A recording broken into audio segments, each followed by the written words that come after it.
Question d'actualité du mardi 16 avril, Julien Corona micro, Daniel Fortin à la réalisation et aujourd'hui c'est la chronique de Philippe Labrec. Bonjour Philippe. Bonjour. Comment tu vas aujourd'hui ? Très bien et vous ? Donc ça va super bien, mais aujourd'hui tu veux nous parler d'actualité. Une actualité assez présente, c'est bien sûr ce qui s'est passé cette fin de semaine avec la riposte iranienne à l'attaque du consulat iranien à Damas par l'armée israélienne, par un bombardement israélien.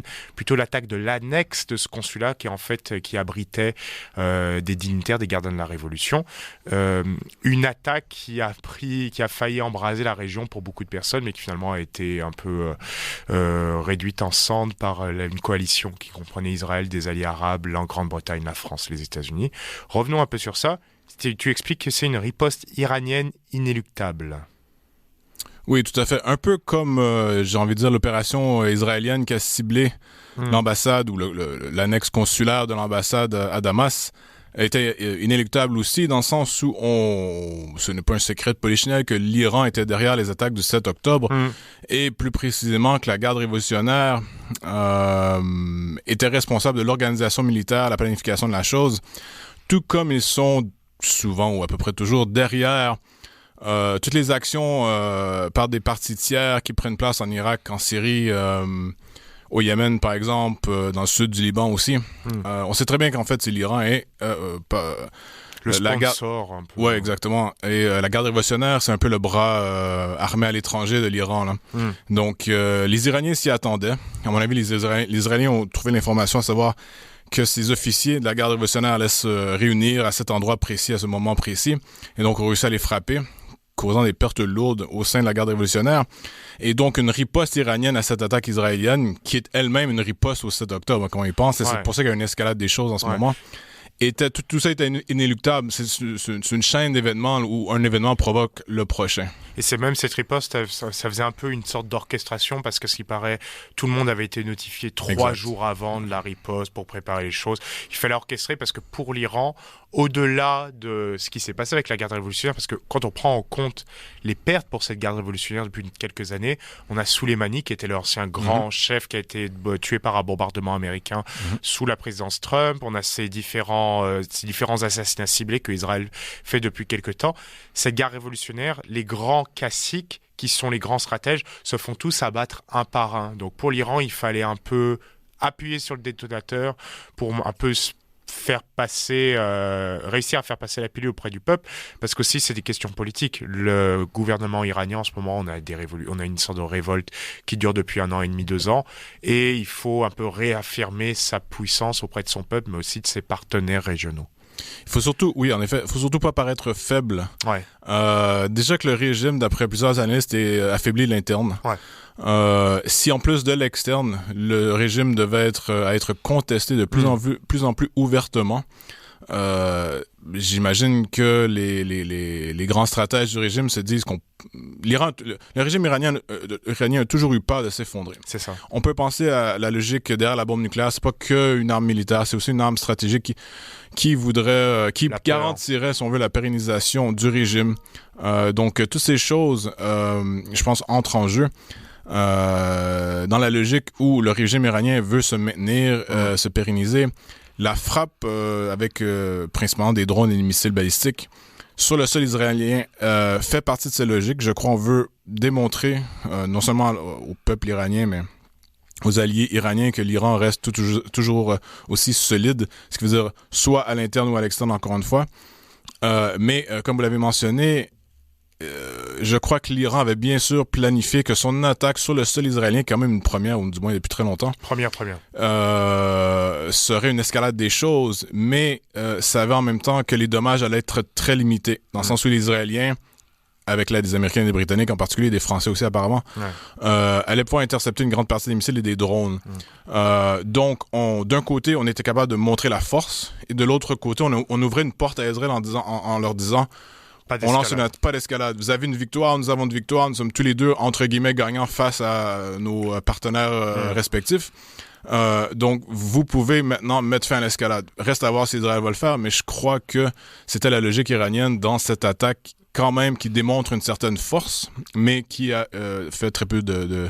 Je crois qu'il n'y a eu aucun mort. Aucun mort, donc à peu près... Peut-être un enfant ou quelque chose comme ça, mais on n'est pas sûr. Et sinon, il y a eu une base militaire qui a été touchée, où il y a eu juste eu des blessés. À part ça, tout le reste a été intercepté. Donc les dommages ont été mineurs, en gros. Là. Et on peut voir surtout, c'est que là, Israël réfléchit à peut-être une contre-attaque, mais de l'autre côté, les pays occidentaux ont expliqué, envoyé le message au gouvernement de Netanyahu qu'il ne supporterait absolument aucune contre-attaque offensive et que seules des actions défensives impliqueraient un soutien à Israël. Donc là, la question, est-ce qu'il va y avoir une escalade? De l'autre côté, l'Iran a notifié au titre de l'article 51 de la Charte des Nations Unies que leurs mesures de rétaliation sont terminées et donc à partir de là, ils se mettent à l'abri du droit international au niveau des mesures de contre-attaque, au niveau des aspects de attaque-contre-attaque.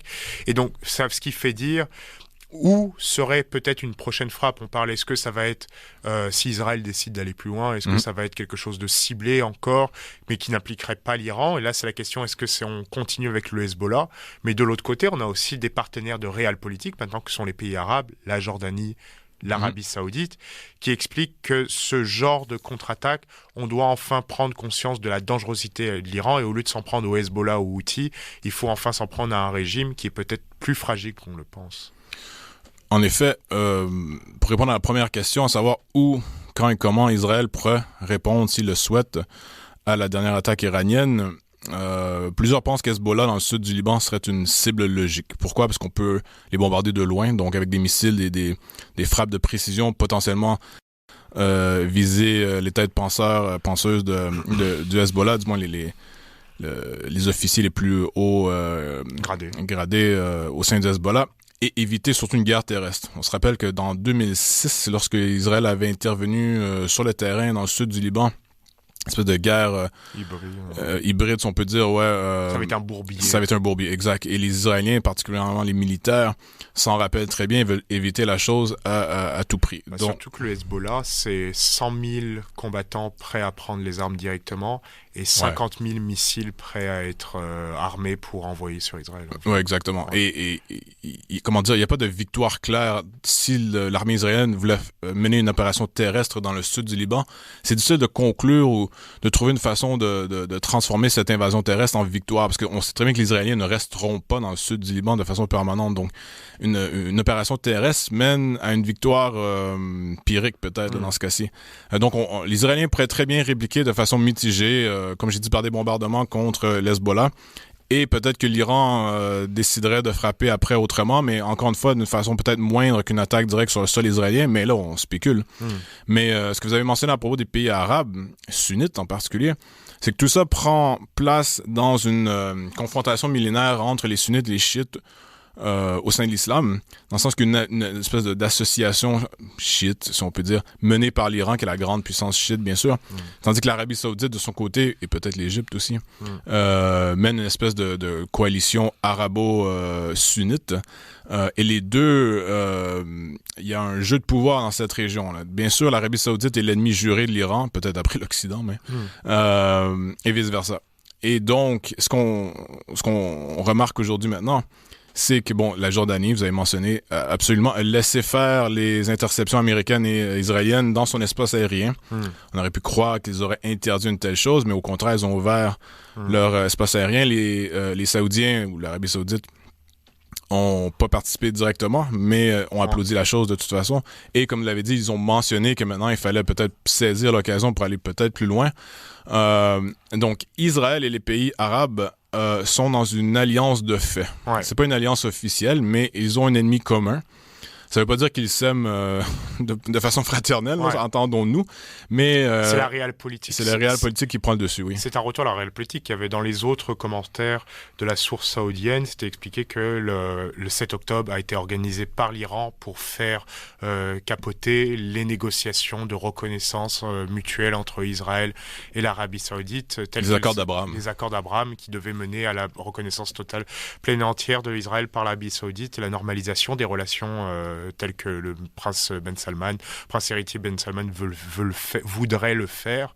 Et donc, on voit ce genre de choses qui rentrent en compte et ça met en jeu les implications mondiales de cette riposte iranienne à l'attaque israélienne, et donc de toute la suite de tout ce qui se passe depuis le 7 octobre, au-delà des implications. On parle beaucoup de cette guerre à Gaza, mais cette guerre à Gaza a des implications économiques avec le détroit d'Ormuz, avec le prix du pétrole, même le Bitcoin. On a eu une chute du Bitcoin ce week-end à cause de... Je ne sais pas à quel point c'est lié, par contre. Là, mais c'est 6%, 15 minutes après l'envoi des premiers drones, on a eu une chute de 6% du Bitcoin sur les marchés. Donc on voit une implication mondiale et économique assez La peur se répand, oui, tout à fait, dans les marchés. Vous avez mentionné le prix du pétrole, je crois que c'est crucial. Ouais. En fait, pourquoi est-ce que la Chine, la Russie, les États-Unis sont impliqués directement ou indirectement dans le conflit?